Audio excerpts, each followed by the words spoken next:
Assalamualaikum warahmatullahi wabarakatuh.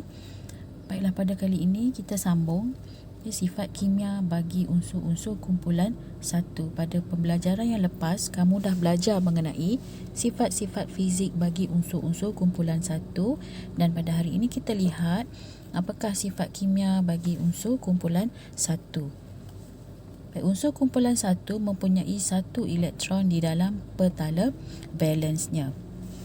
Unsur dalam kumpulan 1 ini, kesemua unsur itu mempunyai sifat kimia yang sama. Atom dalam unsur kumpulan 1 akan menderma 1 elektron dan membentuk ion bercas positif 1, kerana elektron valens yang berada di petala paling luar itu akan didermakan dan membentuk ion yang bercas positif 1. Okey, kamu lihat dalam jadual di sebelah. Itu adalah unsur-unsur dalam kumpulan 1 bermula dari lithium, natrium, kalium, rubidium, cesium dan francium. Dan kamu boleh lihat susunan elektron bagi setiap unsur, di mana unsur yang paling elektron valens yang paling belakang sekali itu, iaitu elektron yang berada pada petala paling luar, bilangannya adalah 1. Bagi setiap unsur dalam unsur kumpulan 1, bilangan elektron valensnya adalah 1.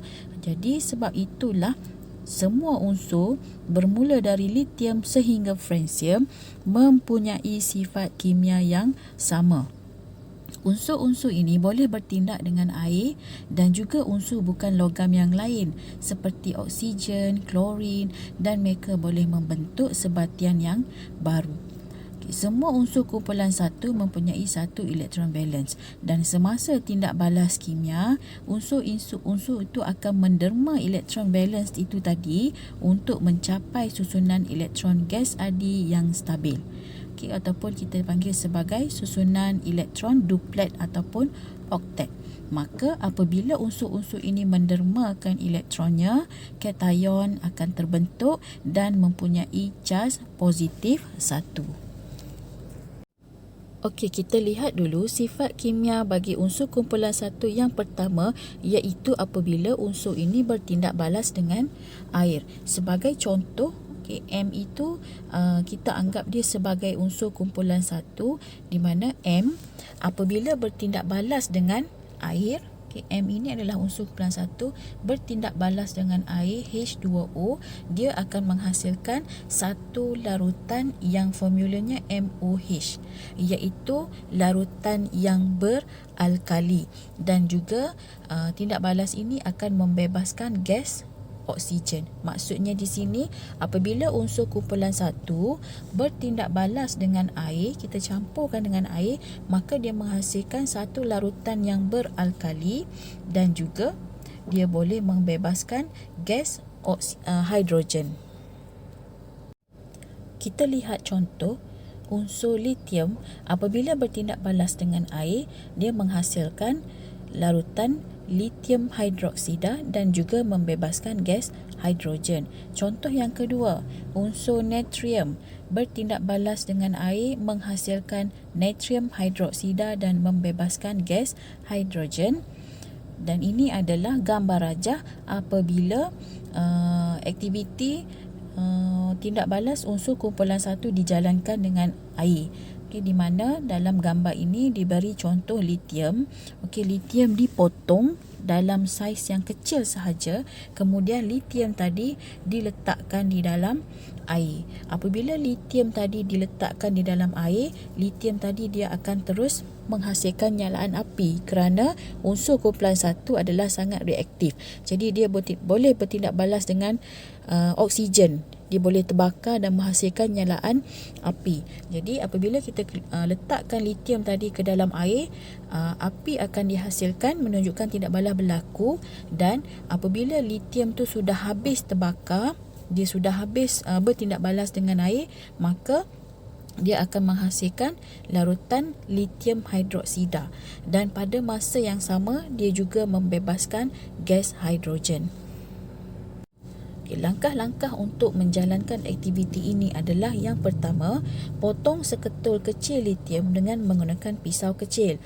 Potong seketul kecil sahaja, jangan guna saiz yang besar kerana ini boleh menyebabkan letupan yang besar berlaku. Jadi kita hanya guna seketul kecil sahaja litium tersebut, dan kita mesti keringkan minyak dengan kertas turas kerana kita simpan unsur kumpulan 1 ni, litium natrium ni, dalam minyak parafin kan, sebab kita tak nak dia bertindak balas dengan oksigen dan dia boleh meletup.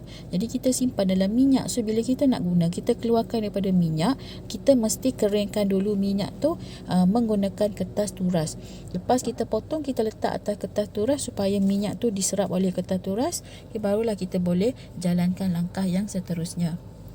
Kemudian setelah kita potong, keringkan, letak cebisan kecil litium itu di atas kertas turas. Isi besin separuh penuh dengan air. Kita isi dengan air besin. Kemudian ambil cebisan ketulan kecil tu tadi, letakkan di atas permukaan air. Perhatikan dan catatkan kecergasan tidak balas litium dengan air. So bila kita letak je atas air, nyalaan api akan keluar, dan kita kena perhatikan bagaimana litium tu bergerak di atas permukaan air. Litium tu akan bergerak. Bila kita letak di atas air, dia akan bergerak dengan cepat sambil mengeluarkan percikan api. Kemudian setelah habis litium tu bertindak balas dengan air, kita ambil satu kertas litmus merah, dan kita celupkan ke dalam air tadi. Jadi apa fungsi kertas litmus merah atau biru? Untuk menguji sama ada larutan itu berasid atau beralkali. Jadi kita gunakan kertas litmus merah, dan celupkan ke dalam air tadi, air suling tadi, dan kita akan dapati kertas litmus merah akan bertukar menjadi biru. Ini menunjukkan bahawa air tadi yang kita guna untuk letakkan litium tadi sudah menjadi larutan yang beralkali. Sebab merah sudah bertukar menjadi biru. Jadi apa larutan yang terhasil? Kenapa dia menukarkan kertas litmus merah kepada biru? Larutan itu telah bertukar menjadi lithium hydroxide. Asalnya dia adalah air biasa, air suling H2O. Tapi bila kita letakkan litium, dia bertindak balas dan dia menghasilkan lithium hydroxide, sejenis larutan yang beralkali yang menukarkan kertas litmus merah menjadi biru. Di samping itu, dia juga akan membebaskan satu gas. Kita akan nampak dia akan menghasilkan satu wasap yang agak putih, di mana gas itu sebenarnya adalah gas hidrogen. Ini adalah gambaran ataupun aktiviti yang dijalankan apabila unsur kumpulan 1 bertindak balas dengan air. Kita ada litium, kemudian kita ada sodium. Sodium tu adalah natrium, dan kita ada potasium iaitu kalium. Jadi di sini kita ada 3 unsur yang berlainan tapi semua dari kumpulan 1, iaitu litium, natrium dan kalium. Kamu perhatikan dia punya nyalaan api bagi setiap unsur tersebut. Litium, dia bila kita letakkan di atas permukaan air, litium tadi akan bergerak secara rawak dan dia bergerak perlahan. Dia bergerak tapi dalam ke semua arah lah secara rawak, tapi lebih perlahan di atas permukaan air. Larutan yang terhasil apabila litium tu dah habis bertindak balas, dia menghasilkan larutan tidak berwarna. Kemudian sodium ataupun natrium. Bila natrium seketul kecil natrium diletakkan di atas permukaan air, dia menghasilkan nyalaan api yang lebih besar. Dan natrium yang kita letakkan tadi akan bergerak juga secara rawak tetapi lebih cepat di permukaan air. Dia bergerak tapi dia lebih cepat berbanding litium. Litium bergerak perlahan, dia bergerak lebih cepat. Sambil bergerak, dia mengeluarkan satu bunyi, iaitu bunyi hiss. Maksudnya bila kita letak tu, dia terus keluar bunyi macam tu. Dan akhirnya juga larutan tidak berwarna yang dihasilkan. Seterusnya adalah kalium. Okay, kalium juga kita ambil satu saiz yang kecil sahaja, seketul, letak di atas permukaan air dan dia akan terus mengeluarkan nyalaan api. Tetapi warna kali ini dia warna lebih kepada warna biru ungu. Okay. Dan kalium juga bergerak secara rawak tetapi lebih cepat berbanding natrium. Okay, lithium tadi perlahan, natrium lebih cepat, tapi kalium lagi cepat dia bergerak di atas permukaan air. Okay, dia terbakar dengan nyalaan ungu kemerahan dan dia juga mengeluarkan bunyi hiss dan ada dengar pop pop pop. Okay, dan akhirnya apabila kalium tu sudah habis bertindak balas dengan air, dia juga menghasilkan larutan yang tidak berwarna. Jadi kesimpulannya di sini, okay, di akhir eksperimen ini, di akhir aktiviti ini, semua unsur kumpulan 1 menghasilkan larutan berwarna, larutan tidak berwarna yang sama. Okay, semua tak ada colorless. Cuma yang berbezanya adalah dari segi dia punya gerakan di atas air, sama ada perlahan, lebih cepat ataupun sangat cepat. Okay, dan dia mengeluarkan bunyi hiss. Okay, kalau kalium dia mengeluarkan bunyi pop dan dia punya nyalaan api. Okay, kalau lithium mungkin dia hanya keluar percikan api sedikit sahaja. Kalau natrium dia mengeluarkan nyalaan yang lebih besar yang berwarna orange ataupun kuning, dan kalium dia mengeluarkan nyalaan tetapi nyalaannya lebih cerah, iaitu warnanya seakan-akan ungu dan kemerah-merahan. Okay, semua ini adalah unsur kumpulan 1. Okey, selain boleh bertindak balas dengan air, unsur kumpulan 1 juga boleh bertindak balas dengan gas oksigen. Okey, contohnya di sini unsur M apabila bertindak balas dengan oksigen menghasilkan M oksida. Okey, kita ambil contoh unsur dari kumpulan 1 iaitu natrium. Apabila natrium bertindak balas dengan gas oksigen, dia akan menghasilkan sebatian natrium oksida. Kemudian contoh yang kedua, kalium. Apabila bertindak balas dengan oksigen menghasilkan kalium oksida. Okay, kita lihat tindak balas unsur kumpulan 1 dengan oksigen. Okey, langkah-langkahnya adalah potongkan lithium menjadi saiz yang kecil. Okey, kita guna saiz yang kecil sahaja kerana unsur kumpulan 1 adalah unsur yang sangat reaktif. Okey, maka dia senang untuk meletuplah apabila bertindak balas dengan oksigen. Okey, guna pisau dan forceps, dan seperti tadi juga keringkan lithium di atas kertas turas. Kita perlu keringkan minyak tersebut. Letakkan potongan tadi di atas sudu balang gas. Okey, kamu lihat dalam gambar rajah di bawah. Okay, lithium diletakkan di dalam sudu balang gas.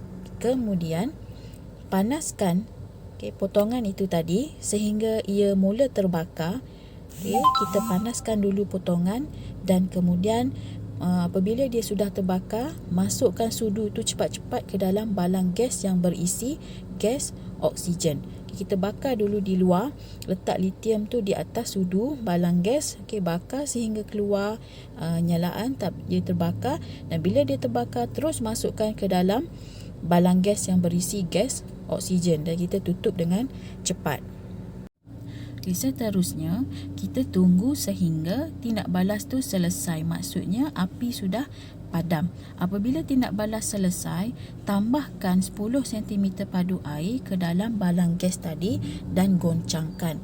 Kemudian, kita uji larutan yang kita masukkan tadi menggunakan kertas litmus merah. Okay, catatkan pemerhatian. Maksudnya di sini kita nak uji sama ada larutan tadi adalah larutan yang beralkali ataupun tidak, sebab kita guna kertas litmus merah. Ini merupakan dapatan ataupun hasil daripada aktiviti yang kita jalankan tadi. Okay, kita lihat yang pertama, kita guna lithium. Okay, apabila dibakar, lithium tu akan terbakar dan menghasilkan nyalaan berwarna merah dan menghasilkan pepejal berwarna putih. Selepas dia habis terbakar, dia menjadi pepejal yang berwarna putih. Dan apabila kita masukkan air dan goncang dalam balang gas tadi, pepejal putih itu akan larut di dalam air tersebut dan menghasilkan larutan yang tidak berwarna. Kemudian eksperimen diulang menggunakan ketulan natrium. Okay. ulang langkah yang sama, natrium akan terbakar tetapi dengan nyalaan berwarna kuning. Kuning yang terang, dan dia juga menghasilkan pepejal yang putih selepas dia habis terbakar. Pepejal putih itu juga larut dalam air dan menghasilkan larutan yang tidak berwarna. Kemudian kita ulang lagi eksperimen menggunakan ketulan kalium. Kalium juga terbakar tetapi dengan nyalaan berwarna ungu yang sangat terang dan juga menghasilkan pepejal berwarna putih, dan pepejal putih itu larut dalam air untuk menghasilkan larutan yang tidak berwarna. Jadi di sini hasil daripada eksperimen ini, semua unsur kumpulan 1 ni akan terbakar, cuma warna nyalaannya berbeza. Dan semuanya akan menjadi pepejal putih apabila tindak balas itu selesai, dan pepejal putihnya kesemua larut dalam air untuk menghasilkan larutan yang tidak berwarna. Jadi di sini dapat dibuktikan bahawa semua unsur dalam kumpulan 1 ini menghasilkan pepejal putih yang sama, iaitu semuanya mempunyai sifat kimia yang sama, cuma yang berbezanya adalah dari segi kereaktifan. Litium terbakar dengan nyalaan yang merah. Natrium dia lebih reaktif, so dia terbakar dengan nyalaan yang berwarna kuning terang. Kalium paling reaktif di antara ketiga-tiga ini, maka dia terbakar tetapi dengan nyalaan berwarna ungu yang sangat terang. Ini membuktikan bahawa unsur kumpulan 1 mempunyai sifat kimia yang sama. Sifat kimia yang ketiga adalah apabila unsur kumpulan 1 bertindak balas dengan klorin. Sebagai contoh, kalium apabila bertindak balas dengan gas klorin menghasilkan kalium klorida. Natrium apabila bertindak balas dengan gas klorin menghasilkan natrium klorida. Kita lihat langkah-langkah untuk menjalankan aktiviti tindak balas unsur kumpulan 1 dengan klorin. Potongkan litium menjadi saiz yang kecil menggunakan pisau dan forceps. Keringkan di atas kertas turas. Letakkan potongan itu di atas sudu balang gas. Kemudian panaskan potongan itu sehingga ia mula terbakar dan masukkan sudu tadi dengan cepat ke dalam balang gas. Tetapi kali ini balang gas itu mesti berisi dengan gas klorin, sebab kita nak lihat tindak balas unsur kumpulan 1 dengan gas klorin. Kemudian catatkan pemerhatian. Kemudian langkah seterusnya, ulang langkah 1 hingga 4, tapi kali ini kita ganti dengan natrium dan kalium. Ini adalah pemerhatian ataupun hasil daripada tindak balas unsur kumpulan 1 dengan gas klorin. Litium terbakar dengan nyalaan merah, wasap putih terbebas dan pepejal putih terbentuk di akhir eksperimen. Seterusnya, natrium juga terbakar tetapi dengan warna nyalaan kuning yang terang. Wasap putih juga terbebas dan akhirnya pepejal putih terbentuk, manakala kalium terbakar dengan nyalaan ungu kemerahan yang sangat terang, juga menghasilkan wasap putih dan menghasilkan pepejal putih. Jadi ketiga-tiga ini menghasilkan benda yang sama, wasap putih dan pepejal putih, cuma di sini warna nyalaan sahaja yang berbeza kerana kereaktifannya berbeza. Jadi daripada ketiga-tiga aktiviti yang saya tunjukkan tadi, di mana tindak balas unsur kumpulan 1 dengan air, tindak balasnya dengan gas oksigen dan tindak balasnya dengan gas klorin, ini menunjukkan perubahan kereaktifan unsur apabila menuruni kumpulan 1 bermula dari litium ke kalium. Jadi semakin menuruni kumpulan 1, kita dapat simpulkan bahawa semakin meningkat kereaktifan unsur kumpulan 1. Menuruni kumpulan, saiz atom semakin bertambah ataupun semakin besar. Kerana kamu lihat dalam rajah, bilangan petala yang berisi elektron makin bertambah bermula dari litium kepada kalium. Bilangan petala tu makin banyak, maka saiz dia pun makin besar. Jadi kedudukan elektron valence, elektron valence tu elektron yang paling luar akan semakin jauh daripada nukleus. Litium elektron valence dia di petala yang kedua, maka dia dekat sikit. Tetapi kalium elektron valence dia berada di petala yang keempat. Maka petala keempat tu sudah jauh dengan nukleus. Okay, daya tarikan nukleus terhadap elektron valence ni tadi jadi semakin lemah sebab semakin jauh. Jadi apabila dia semakin lemah, tarikan tu makin tak kuat, elektron valence yang satu tadi akan mudah didermakan atau dilepaskan untuk mencapai susunan elektron oktet yang stabil. Makin jauh elektron valence dari nukleus, makin lemah daya tarikan, makin senanglah untuk dia dilepaskan atau didermakan supaya unsur ini boleh mencapai susunan elektron oktet yang stabil. Sebab itulah kereaktifan unsur kumpulan satu semakin meningkat apabila menuruni kumpulan. Maksudnya kalium lebih reaktif berbanding natrium, natrium lebih reaktif berbanding litium. Okey, akhir sekali kita lihat sifat fizik dan sifat kimia unsur lain bagi kumpulan satu, di mana semua unsur kumpulan satu adalah logam yang lembut dan permukaannya yang berkilat. Takat lebur dan takat didihnya adalah rendah. Rubidium dan cesium merupakan logam yang sangat reaktif dan mudah terbakar. Francium pula merupakan isotop radioaktif yang tidak stabil dan mempunyai jangka masa hayat yang pendek. Okey, setakat itu saja. Assalamualaikum warahmatullahi wabarakatuh.